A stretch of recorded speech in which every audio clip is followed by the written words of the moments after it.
Bali, the island of wonder, full of culture, arts, and most of all, heavenly landscapes. Known for its scenic rice fields and its amazing coastline. For some, seeing it from the ground level is not enough. Helicopter tours in Bali is now becoming commonplace. With the increase in scenic flights, air tourism now faces new challenges. Pollution, noise, and all sorts of environmental concerns.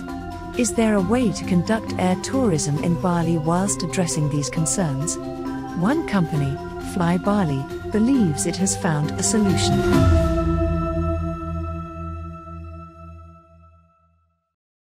Oke, kita lagi ada di Bali Air Show dan saya kebetulan bersama Captain Rico dari Fly Bali. Cap, gimana? How's the air show? Air show menurut saya ini di luar ekspektasi ya, artinya lebih bagus karena ini adalah yang pertama. Mungkin yang saya khawatirkan waktu itu karena kita pertama mungkin nggak bakal sewah ini, ternyata setelah melihat aslinya luar biasa. Untuk yang pertama kali harapannya tentunya tahun depan pasti lebih bagus lagi ya. Justru kalau buat saya ini agak kecil dikit, tapi justru karena kecil malah jadi enak. Banyak opportunity buat ketemu, meeting yang nggak di-plan dan lain-lain gitu. Itu saya rasain itu. Itu benar-benar banget, saya juga banyak meeting itu. Oke. Ini ketemu ini gitu kan. Iya. Karena biasanya kalau di air show gede kan mau meeting, set appointment dan lain-lain lama banget ya. Betul. Oke, sekarang kalau ini Fly Bali. Saya dulu 10 years ago saya di White Sky. One of the recommendations for business development adalah kita bikin heli tour. But then eventually sepertinya kayak dia provide the aircraft of the management and then somebody else flies it. Jadi can you tell me story-nya Fly Bali gimana? Oke, Fly Bali ini saya bentuk tahun 2019. Karena sebelumnya saya terbang di salah satu company di Bali juga. Terus saya melihat ini adalah potensial market yang tidak dimaksimalkan, tidak dioptimalkan. Karena itu saya melihat ini Bali ini dengan jumlah turis saat itu sekitar 7 juta. Sedangkan operator baru ada 1 gitu. Jadi dari situ saya bangkit, saya coba study market, saya lihat, saya bandingkan dengan Dubai yang ada sekitar 7 sampai 10 operator, terus Hawaii itu ada sekitar 19 operator. Kita terus yang jumlahnya kerajanya 2 operator tapi gede-gede banget ya kan. Jadi berangkat dari situ, aku harus buat usaha ini. Jadi saya lihat ini adalah good opportunity tapi tidak ada yang garap. Kita garap. Seperti itu. So, business good so far? Very good. Very good ya? Very good. Okay. We are start before COVID. Before COVID? Yeah. Okay, that's good. 2019, COVID 2020 April ya, April. Tapi setelah COVID kita bagus. Bangkit lagi. Saat COVID kita naik. Malah naik ya? Malah naik. Justru karena turis-turis yang berduit kayaknya. Iya, benar banget. Karena dia nggak bisa keluar, jadi dia ke Bali kan. Di sini ngapain aja gitu, ada ini, ada itu gitu. Benar. Terus sekarang ada berapa heli? Sekarang kita mengoperatkan itu 5. Di Bali semua? Di Bali semua. Di South Bali semua. Satu yang twin engine kita taruh di timur. Kalau tidak di Labuan Bajo, ada di Sumba. Jadi kita brand kita Fly Bali, kita ada Fly Sumba, Fly Bajo. Seperti itu. Oke. Terus kedepannya gimana? Any plan satu gitu? Kedepannya kita akan mengikuti perkembangannya. Kita lihat perkembangan ya sebagai pengusaha kita harus peka ya terhadap yang terjadi di lingkungan. Jadi salah satu yang kita lakukan yaitu kita mencoba melirik AAM, Advanced Air Mobility. Jadi kita mau melihat ke sana, ke Advanced Air Mobility. Terus udah ada yang nyantol istilahnya? Alhamdulillahnya sudah, Pak Giri. Jadi kita sudah nyantol. Kita di sini memilih Vela. Oke, itu desain dari mana? Jadi kenapa saya pilih Vela ini? Karena Vela ini adalah produk anak bangsa.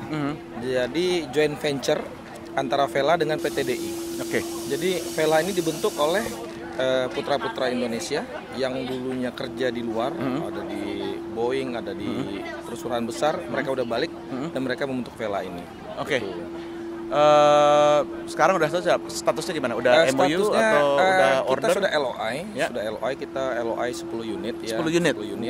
Meskipun ini masih eksperimen, masih ini, tapi bagi kami karena ini karya anak bangsa dan saya sudah melihat juga artinya platform seperti apa konsepnya nanti.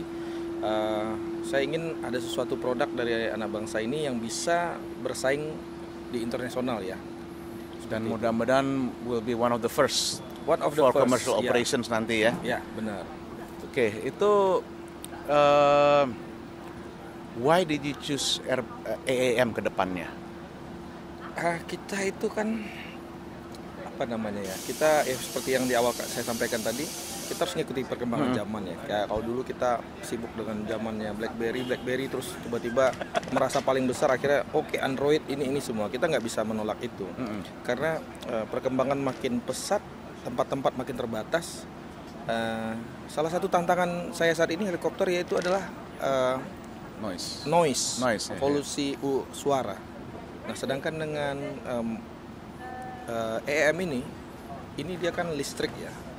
Jadi noise itu sangat jauh sekali dibandingin. Lebih ke high frequency noise ya, low frequency-nya malah lebih kecil sedikit ya mestinya. Lebih dikit. Kalau high frequency kan bisa didampen ya, pohon, bangunan gitu. Ya, jadi dan dia juga lebih fleksibel kan dibandingin helikopter. Oke, expected entry to service, Vela? Based on latest bidding ya kita dengan para insinyur kita itu 2027 ya. Itu fully certified ya 2027 ya. Mudah-mudahan semua berjalan sesuai rencana, tapi saya juga sampaikan kepada para insinyur kita yang lagi merancang, saya bilang Pak, jangan sampai aspek safety-nya karena ngejar tayang, safety-nya kita lupakan, kita paksakan. Jadi pastikan semua comply, semua diuji dengan cuaca bagaimanapun, kondisinya lagi dingin, panas gitu. Jadi saya sampaikan. Jadi mudah-mudahan semua on planning, nggak ada masalah nanti yang ditemukan di jalan. 2027 certified. Sekarang operating rules sudah mulai diperjelas ya untuk AAM ya. Betul. Tinggal type certification yang belum ya, begitu. Dari regulator sendiri di sini dalam hal ini Kementerian Perhubungan sangat mensupport sekali. Dengan produk ini sangat mensupport, yaitu dengan membuat aturan-aturan untuk nanti pada saat certified, jadi aturannya sudah tidak tunggu-tungguan lagi. Untuk sementara sertifikasi standarnya nunggu final guideline dari FAA ya kalau nggak salah ya, atau EASA, lupa saya tuh. Jadi kita approval nanti kita masih lokal approval Indonesia, tapi tetap guidance-nya dari FAA. Jadi kan guidance sana dipakai oleh perhubungan sini untuk mencertify produk ini di sini. Ya kan untuk ngacu standarnya ya. Betul. Jadi nanti mestinya standarnya bukan standar sembarangan, standarnya yang comply dengan other regulators, yang leading regulators yaitu EASA sama FAA ya. Mestinya kayak gitu. Jadi sekali. Ya. Pasar turis kalau mereka nggak ngeliat itu, wah sertifikasi Indonesia doang mungkin malah mikir-mikir gitu. Tapi kalau dibilang FAA standard compliant, should be no problem. Ya? Should be no problem. Dan one thing yang sangat important di sini, bedanya Vela ini sama yang lain, dia ada pilotnya. Jadi kita ada bermain psikologi. Sekarang orang langsung tiba-tiba dari ada pilot, tiba-tiba ada AAM tapi pakai remote control, confident, rasa aman, rasa nyaman itu dengan ada pilot. That's why the certification-nya lebih cepat dibanding sama yang unmanned.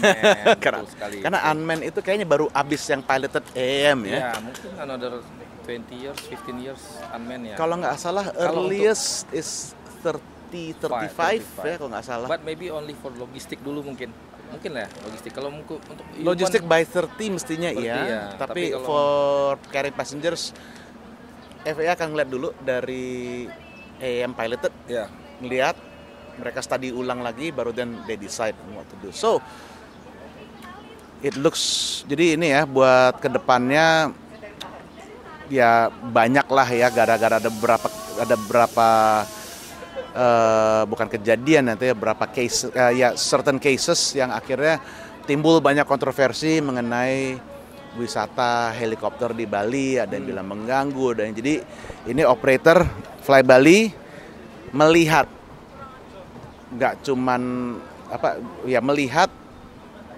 challenge-nya apa dan mengidentify bahwa ya EEM itu mungkin solusi untuk mengurangi polusi, baik polusi udara dan polusi suara ya. Ya, karena lebih lari ke high frequency, suaranya kedampen sama daun, bangunan ya kan. Karena listrik kan otomatis pasti lebih desibelnya lebih rendah ya. Oke, Captain Rico, I wish you the best of luck. Thank you. Dan I hope between now and then business still booms. Thank you. Terima kasih, Pak Gary. Good luck. Thank you. I want you to show me how to get to know someone like you, someone like you. I want you to know me, 'cause I know then you'll see we could be true, we can be true. I want you to see what I see in us, something so real, something so real. I want you to see that this is a love that we both feel, that we both feel.